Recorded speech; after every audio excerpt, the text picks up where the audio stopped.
안녕하세요. 오늘은 또 한 명의 인물에 대해서 이야기를 한번 해보려고 합니다.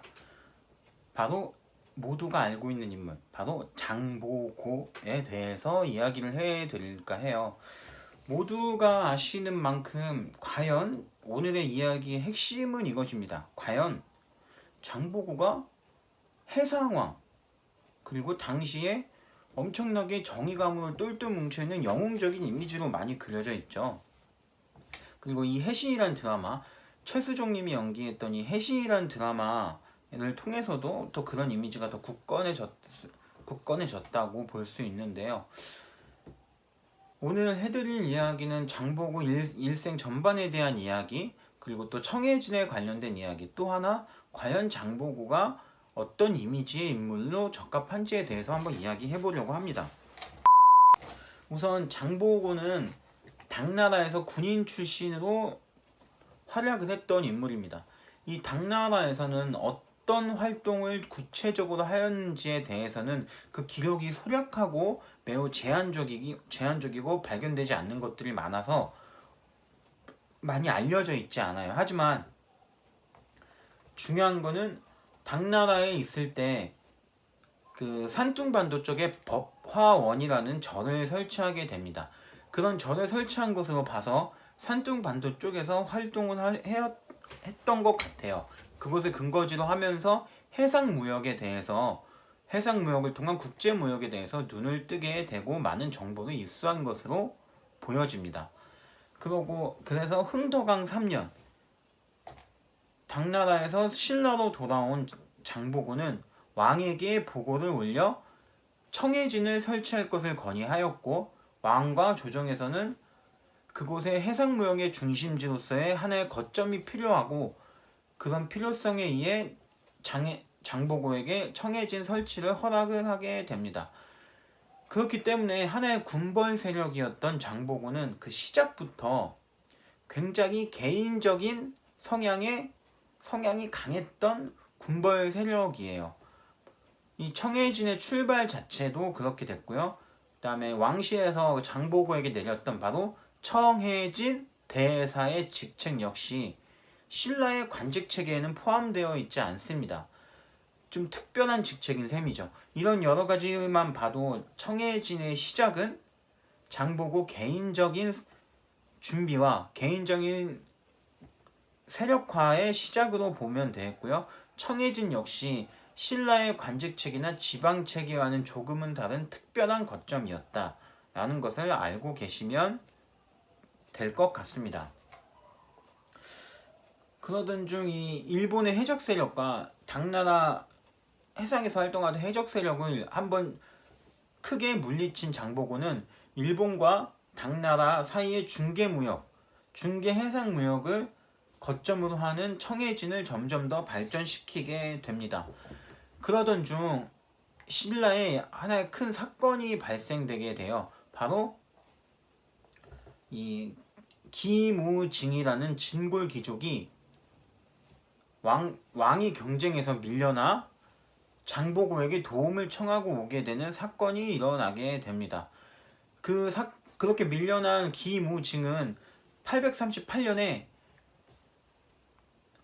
민해왕이 전왕을 시해하고 민해왕이 왕위에 오르는 또 한 번의 진골 귀족 간의 왕위 분쟁이 일어나게 됩니다. 이때 김우징은 당시 해상 세력과 군벌 세력으로서 명망이 있었던 장보고의 도움을 요청하게 되고, 장보고와 함께 경주로 진격하여 결국 김우증은 왕으로 등극을 하게 됩니다. 바로 그 왕이 신무왕입니다. 신문왕이랑 헷갈리실 수 있는데, 신문왕은 그 통일신라기 문무왕의 아들로서 그 전제 왕권을 구축했던 왕이고요. 그 왕과는 관련 없습니다. 신무왕이 되겠습니다. 이 김우징, 이 신무왕은 장보고의 힘을 빌려 왕이 된 것이기 때문에 권력 초, 그러니까 집권 초에 장보고의 입김이 서서히 중앙정부와 왕실에게까지 미치게 됩니다. 이때부터 장보고는 어떻게 보면 해상왕, 해상 세력 장보고라기보다는 권력의 화신의 장보고로 바뀌게 된다고 보여져요. 그 가장 대표적인 사건이 김우징의 왕비로, 그 신라 신무왕의 왕비로 장보고의 딸을 장보고 스스로가 왕비로 만들려고 했던 시도가 바로 그것입니다.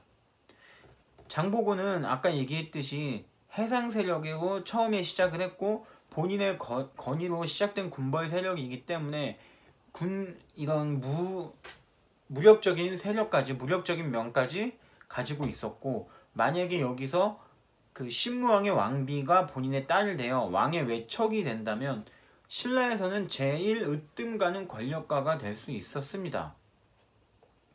그렇기 때문에 조금 무리를 해서라도 자신의 딸을 왕비로 드리려고 했었던 것 같아요. 하지만 이 뜻은 이루어지지 못했고요.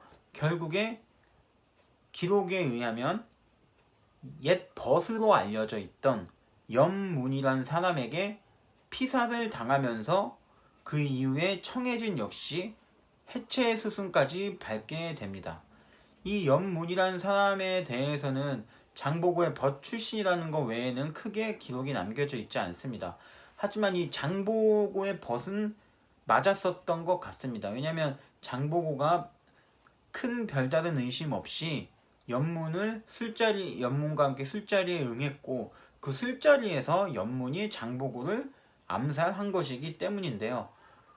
이 연문에 대해서는 당시 장보고의 라이벌 세력이었던 중앙귀족이 보냈다는 설과 또 정치적 간섭으로 외척 세력이 되고자 했던 장보고를 부담을 느끼게 된 왕실에서 보낸 설이 두 가지가 존재합니다. 어느 쪽이었던 간에 장보고의 무리한 정치 간섭과 정치 권력화의 도전이 이런 참변이라고 볼 수 있습니다.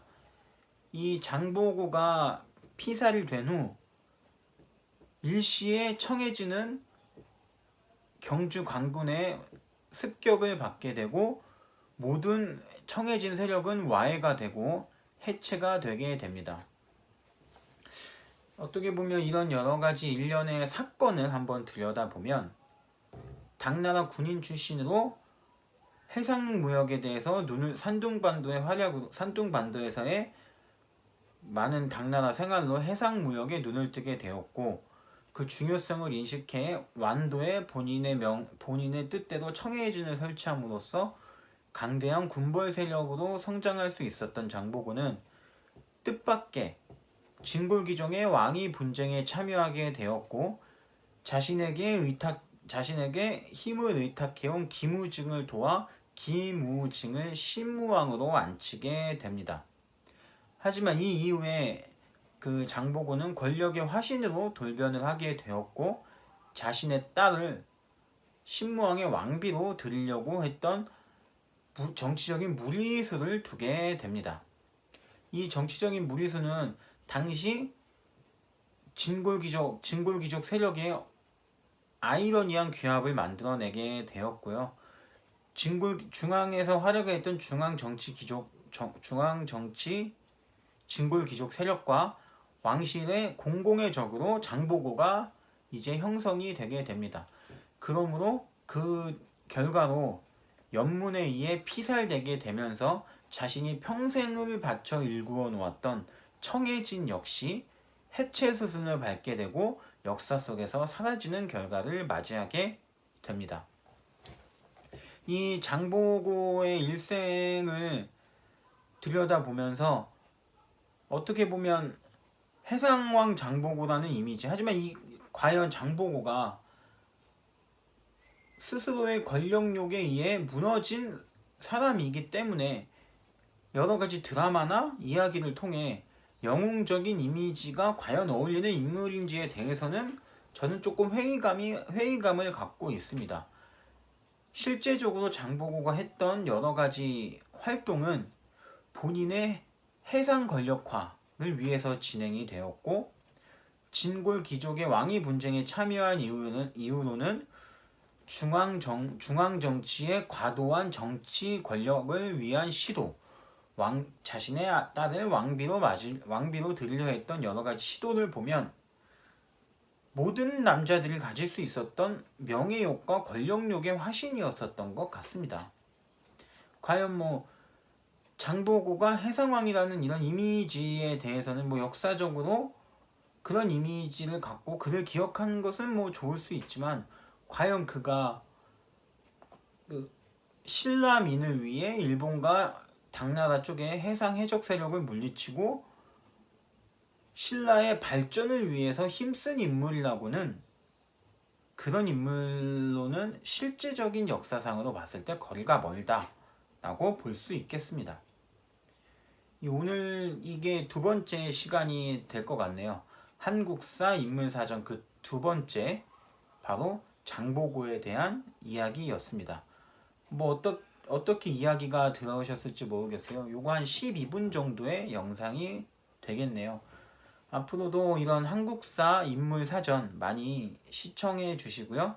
제역사TV도 구독과 좋아요 모두 함께 눌러주시고요. 지금까지 구독해주시는 여러분들, 그리고 앞으로 구독해주실 많은 분들을 위해 더 유익하고 재밌는 정보를 통해 제역사TV가 발전해 갈 것을 여러분께 말씀드리겠습니다. 그럼 오늘도 이렇게 시청해주셔서 감사드리고요. 다음에 또 재밌는 이야기로 찾아뵙겠습니다. 감사합니다.